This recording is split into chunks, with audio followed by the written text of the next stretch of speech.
joined by head coach Howard Moore. Congratulations, you beat Loyola. It was intense, it always is down the stretch. The coat came off again. That's how I know it's intense out there. Talk to me about what it took to pull out this victory today. Well, it just took players just stepping up and making plays. You know, very little came from the coaching, believe me. Just willing them on and just trying to encourage these guys to play at the level that they can play.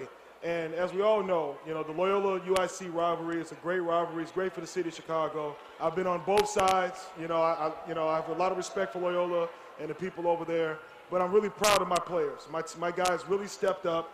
We've had, a tough stretch here. You know, we went to Ohio and, had some tough games there. And obviously the game at Wright State at home was a tough one to lose in overtime. But our guys battled back. They had to deal with a very angry coach for the past couple of weeks, and they overcame all of that. And they got the W today.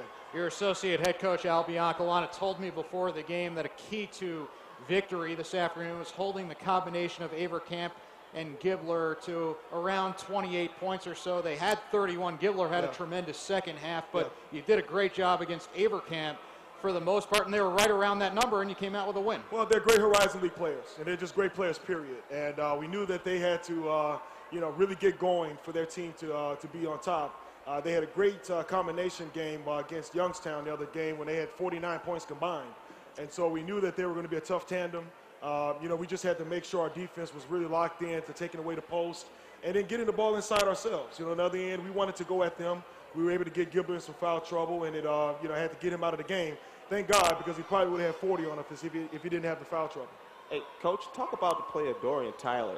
Hadn't seen a lot of time, thus far in the season. Came in, and I thought did a really good job on the defensive end, and even gave you an offensive spark. Well, Dorian is a senior, and you guys know how I feel about seniors. This is their time, this is their season, this is their team.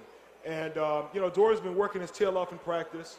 He's had the opportunity to, get my attention on the scout team and, in certain situations, and he's been playing great in practice, and I noticed that.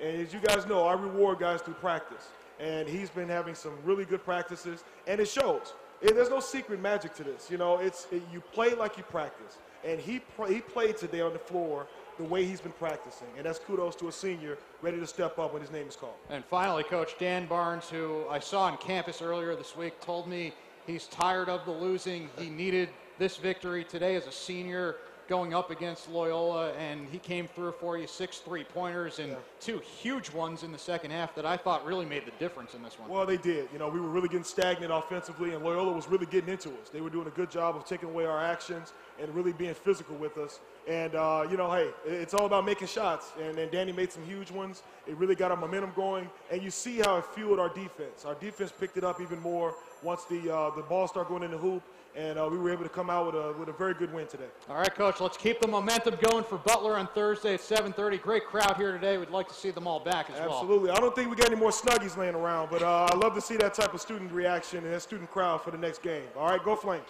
All right, that's head coach Howard Moore, nice enough to join us after a 58-51 UIC victory